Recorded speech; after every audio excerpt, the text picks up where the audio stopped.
हे समर्थ परमात्मा, हे निर्गुण निरंकार, तू करता है जगत का, तू सबका आधार। कण कण में है बस रहा तेरा रूप अपार। तीन काल है सत्य तू, मिथ्या है संसार। घट घट वासी है प्रभु, अविनाशी करतार। दया से तेरी हो सभी, भव सागर से पार। निराकार साकार तू, जग के पालनहार। है बेअंत महिमा तेरी, दाता अपरंपार। परम पिता परमात्मा, सब तेरी संतान। भला करो सबका प्रभु,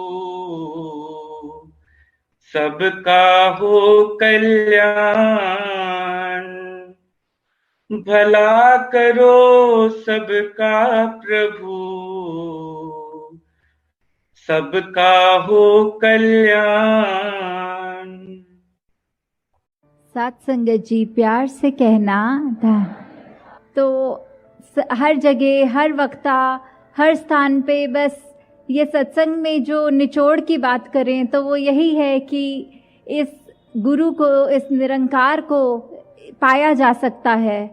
और हम अगर इस ह्यूमन बॉडी में आए हैं तो उसका मकसद सिर्फ यही है कि जहाँ बाकी चाहे एनिमल्स को ले लें या और कोई जूनी ले लें, उनके अंदर वो समझ नहीं होती जिससे वो अपने आप का अस्तित्व कि वो कहाँ से आए हैं, ज़िंदगी किस पर्पस के लिए है, और आगे जब ये ज़िंदगी ये नश्वर शरीर ख़त्म हो जाएगा तो क्या होगा।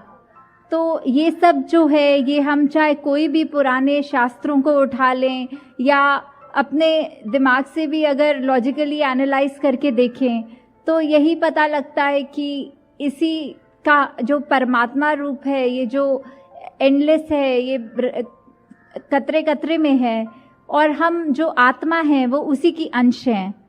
तो अगर हम इस ज़िंदगी में जीते जीते ही इस निरंकार का असली रूप पहचान सकें, ये वही ब्रह्म ज्ञान है जो कुरुक्षेत्र के मैदान में श्री कृष्ण जी को मिला। ये वही ब्रह्म ज्ञान है जो रविदास जी, कबीर जी, मीराबाई जी, तुकाराम जी इत्यादि बहुत ही संत हैं हिंदुस्तान में भी और बाहर भी, जिनके नाम गिनने पे आए तो ख़त्म हो जाएगा समय। तो वो सबके जीवन में ऐसा ये क्या था जो उनको बाकी इंसानों से अलग ही थोड़ा सा ऊपर एलिवेटेड श्रेष्ठ माना जाता था। हाँ जी, இந்த பொங்கல் நல்வாழ்த்து கொடுத்து மாதாஜி என்ன சொல்கிறாங்கன்னா, இந்த லீவான நாள்லேயும் உங்களுக்கு விடுமுறையான நாள்லேயும் நீங்கள் எல்லோரும் வீட்டில் இருந்திருக்கலாம், இல்லாட்டி நண்பர்களோட உங்கள் டைம் ஸ்பெண்ட் பண்ணியிருக்கலாம். ஆனால் நீங்கள் சத்சங் ரூபத்தில் இதை கொண்டாடணும்னு விரும்பினீங்க. இங்கே வந்ததில் எனக்கு ரொம்ப சந்தோஷம். அதே போல் மாதாஜி சொன்னாங்க, மகாபுருஷர் ஒரு வருடமும் சென்னை வரணும்னு கேட்டாங்க. ஆனால் இந்த வருடத்துலேயே இது 2வது முறை சென்னை தமிழ்நாடு வரா மாதிரி இருக்குன்னு சொன்னாங்க. அதே போல் சாத்சங்கத்து இந்த சத்சங்கம் வரதுக்கு ஒரு முக்கியமான காரணம் என்னென்னா, குரு நிரங்கார் என்கின்ற இந்த பரம்பொருளை தெரிஞ்சுக்கிறதுக்கு தான் சாத்சங்கத். இப்போ மற்ற ஜீவனங்கள்லாம் பார்த்தோன்னா, இந்த மிருகங்கள்லாம் பார்த்தோன்னா, அவங்களுக்கும் இந்த மனிதர்களுக்கும் இருக்கிற ஒரே வித்தியாசம் என்னன்னா, நம்மளால புரிஞ்சுக்க முடியும், நம்மளால உணர முடியும். அதே உணர்ச்சியை வச்சுதான் இந்த நிரங்கார், இந்த பரம்பொருள், எல்லோருக்குள்ளேயும் இருக்கிற இந்த பரம்பொருள், ஒரு பொருளுக்குள்ளேயும் இருக்கிற இந்த நிரங்கார உணர்ந்து நம்ம வாழ்க்கையை வாழணும். அதே போல்தான் சாத்சங்கத் இதே ஞானத்தை தான் குருக்ஷேத்திரத்துல அர்ஜுனனுக்கும், அதே போல ரவிதாஸ்ஜி, மீராஜி மற்றும் பல சந்துக்கும் குரு கொடுத்திருக்காரு. இந்த ஞானம் இருந்ததுனால தான் அவங்க வாழ்க்கை வித்தியாசமாகவும் ரொம்ப அழகாகவும் இருந்ததுன்னு மாதாஜி சொல்ல வராங்க ஜி. जिस तरह ये देखा जाता है कि अगर अभी जिक्र भी जिस तरह हुआ कि एक अंधकार रूपी कमरा है, तो उसमें चाहे कितना भी घना अंधेरा हो, सिर्फ एक छोटी सी कैंडल लाइट, एक वो छोटी सी आग इतनी रोशनी कर देगी, एक दीप इतना रोशनी कर देगा कि वो सालों साल का घना अंधेरा एक क्षण में जिस तरह वो अंधेरा नहीं रह जाता, वो उजाले का संग कर लेता है, तो इसलिए सब कुछ साफ साफ नजर आने लगता है. इसी तरह जीवन में अगर हम इस निरंकार को जान लें, सबसे पहले यही है, जिस तरह मिशन का नारा भी है, एक को जानो, एक को मानो, एक हो जाओ. तो ये एक क्या है? ये एक इसी निरंकार को, चाहे हर धर्म में इसको नाम अलग दिया गया है, कोई गॉड कहता है, कोई वाहेगुरु जी कहता है, कोई अल्लाह कहता है, कोई राम कहता है तो अंश में परमात्मा, ये निरंकार जो एक ही है. तो जब तक हम इस एक को जानेंगे नहीं, तब तक हम एक को मान भी नहीं सकते, क्योंकि ये तो नेचुरल सी बात है कि अगर हम किसी को जानते जब तक नहीं है, तब तक उसको मान भी नहीं सकते. तो एक बार इसको जानना, इस ब्रह्म ज्ञान की प्राप्ति करनी ही सबसे ज़रूरी है, तभी हम मान भी पाएंगे और अंत में एक हो जाएंगे, कि इस एक में ही एक में खो जाएंगे. और अगर इसको उस रूप में भी देखें कि जीते जी भी अगर हम इस एक निरंकार को मानते हैं, और ये हमें पता है कि हम सब आपस में, चाहे शरीर कोई भी रंग का है, चाहे रहते कोई भी स्टेट में है, या फिर कोई खाना पहनावा, ये सब तो अलग हो सकता है, पर हम अल्टीमेटली उस एक से ही निकले हैं, और हम एक भाईचारे रूप में इस एक होकर भी तभी रह सकते हैं. तो ये दोनों लेवल्स पे अगर ये बात देखी जाए कि एक को जानकर ही हम एक को मान सकते हैं और फिर एक हो सकते हैं. हाँ जी. ஒரு வீட்டில் இருட்டு, எவ்வளோ இருட்டு இருந்தாலும், எவ்வளோ வருஷங்களா இருட்டு இருந்தாலும், ஒரு சின்ன தீபம் ஏற்றுறதுல பல வருடங்களான இருட்டு போயிடுது. அதே போல தான் சாத்சங்கத் இந்த நிரங்காரோட ஞான், அதே போல தான் இந்த பிரம்ம ஞானம். இந்த பிரம்ம ஞானம் நமக்கு எப்போ கிடைக்கிறதோ நம்ம வாழ்க்கையில் இருக்கிற எல்லா விதமான இருட்டும் போயிடும். இந்த பிரம்ம ஞானத்தை எடுக்கும்போது அந்த மிஷனில் சொல்கிற மாதிரி சாத்சங்கத் ஒன்றை அறிந்து, அந்த ஒன்றை புரிந்து, சாத்சங்கத் ஒன்றை அறிவது ஒன்று, அதுக்கப்புறம் அதை புரியுது. அறிந்தால் மட்டும்தான் அதை புரிஞ்சுக்க முடியும். அதை புரிஞ்சதுக்கப்புறம் இந்த ஒன்றாவே ஆயிட வேண்டியது சாத்சங்கத். அதுதான் சாத்சங்கத் நம்ம எல்லாருமே செய்யணும். நமக்கு எப்போ இந்த விஷயம் தெரிஞ்சிருச்சோ, இந்த உடை, நம்ம சாப்பிட்றது, இதெல்லாம் பார்த்து நம்ம ஒருத்தருக்கு ஒருத்தர் வேறுபாடு வச்சுக்க மாட்டோம். இந்த வேறுபாடெல்லாம் தாண்டி நம்ம மனித வாழ்க்கையை வாழ்வோம் சாத்சங்கத். அப்பொழுதுதான் சாத்சங்கத் இந்த கடவுளை அறிஞ்சாதான் சாத்சங்கத் நம்மளால இந்த கடவுளை வேண்ட முடியும்னு மாதாஜி சொல்றாங்க जी. जिस तरह हम बचपन से ही ये उदाहरण भी सुनते आए हैं कि, और कॉमन सेंस वाइज भी अगर हम सोच के देखें कि एक पानी को अगर हमने उबालना है तो हमें क्या क्या वस्तुएं चाहिए होंगी. हमें जल चाहिए होगा, हमें गैस या लकड़ी चाहिए होगी, और आग चाहिए होगी, और सबसे ज़रूरी चीज़ एक वेसल चाहिए होगी जिसमें हम वो पानी को डालेंगे. अगर हम ये सोचें कि अगर आग ने ही उस पानी को उबालना है, तो हम आग जला के डायरेक्टली अगर उस लकड़ी पे पानी फेंक कर देखें तो वो उबालेगी, तो क्या उसने उस आग को ही बुझा देना है पानी ने. तो ये जो एक कंटेनर है जिसमें हम पानी डालते हैं और फिर आग का इस्तेमाल करते हुए हम देखते हैं कि कैसे वो पानी उबल रहा है, तो ये जो कंटेनर, जो मीडियम है उस पानी को होल्ड करने का, वो ही बहुत ही महत्वपूर्ण बात है इसमें पूरे में गौर करने वाली, कि किस तरह एक कंटेनर की वजह से ही हम पानी को एक जगह पर रखकर और उसको उबालकर उसकी देख सकते हैं कि कैसे हो रहा है. उसी तरह जीवन में हमें जब तक एक सच्चा संत नहीं मिलता, जब तक हमें यही नहीं पता कि भटकाने वाले कौन हैं और हमें सही मार्ग दिखाने वाले कौन हैं, एक वो ऐसा सच्चा कंटेनर नहीं मिलता जब तक, तब तक हम अपनी एक स्टेट से दूसरी तक नहीं पहुंच सकते। जैसे हमारा मन है जो एक टाइम नफरत करता है, और जैसे ही हमें एक संत का संग मिल जाता है तो कैसे ही वही दिल जो मन में नफरत रख रहा था, अब उसने अपनी स्टेट बदल ली और वो प्यार करने लग गया। हाँ जी, சாத்சங்கம் நம்ம கேள்விப்பட்டிருக்கோம். ஒரு தண்ணியை நம்ம சூடு பண்ணணும்னா அதுக்கு நெருப்பு, பாத்திரம், அதே போல் சாத்சங்க தண்ணியும் வேணும். இப்போது இந்த நெருப்பில் ஸ்ட்ரெயிட்டாக நான் தண்ணியை ஊற்றிட்டு இந்த சூடு பண்ணணும்னா அது என்னால் முடியாது. அது கண்டிப்பாக அந்த பாத்திரம் வேணும்.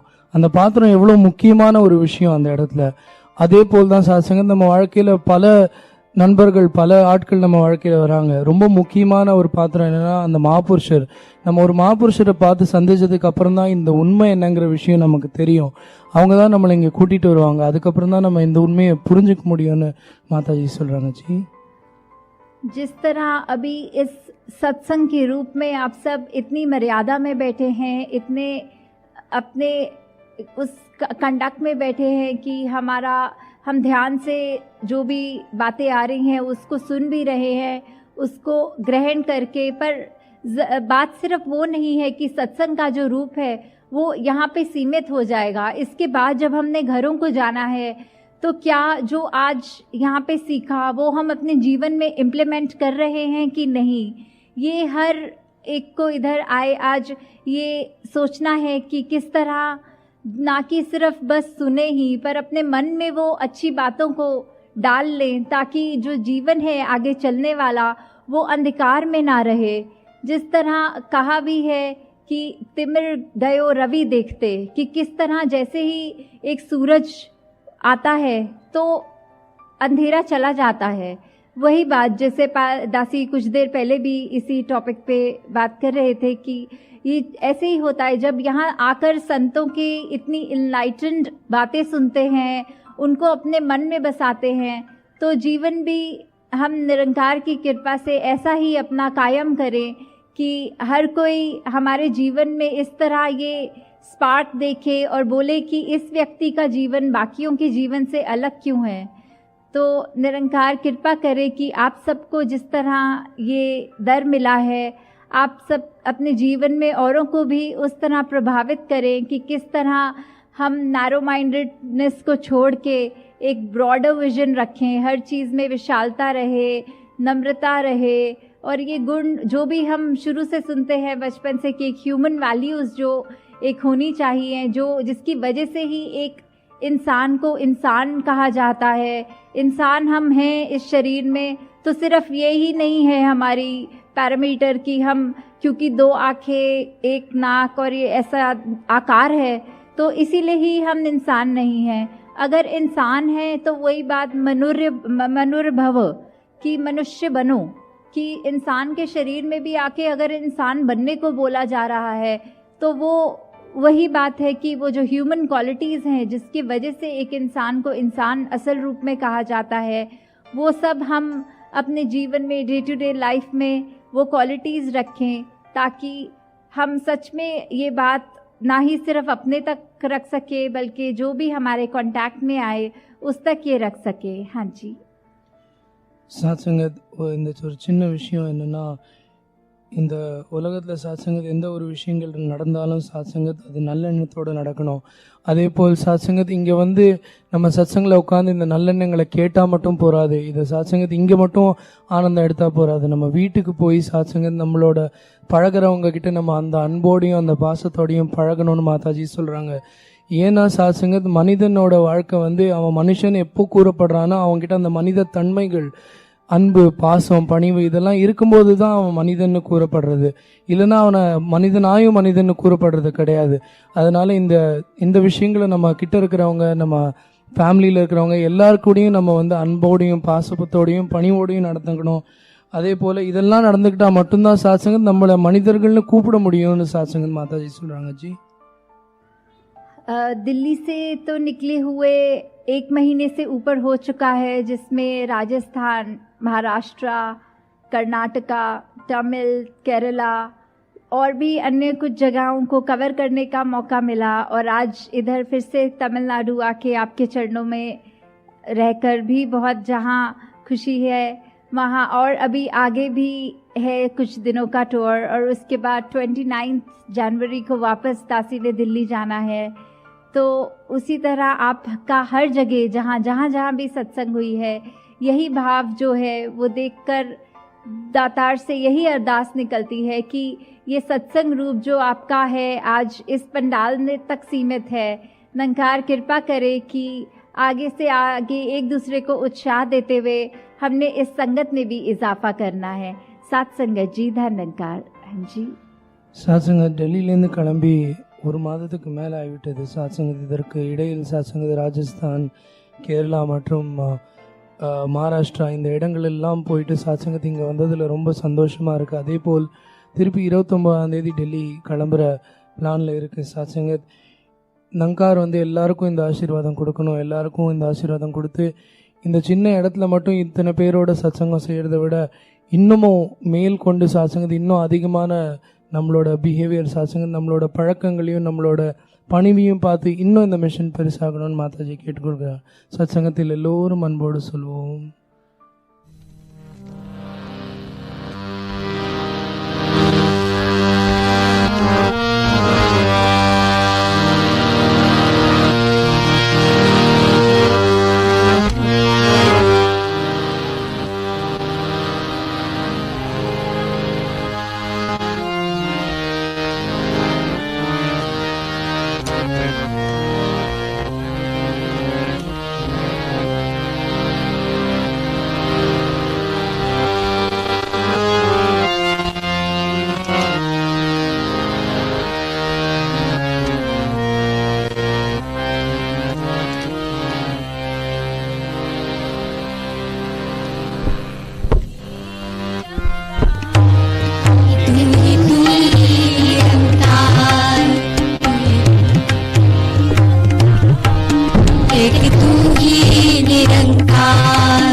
निरंकारी राजमाता गुरु वचन अवतार की प्यार से कहिए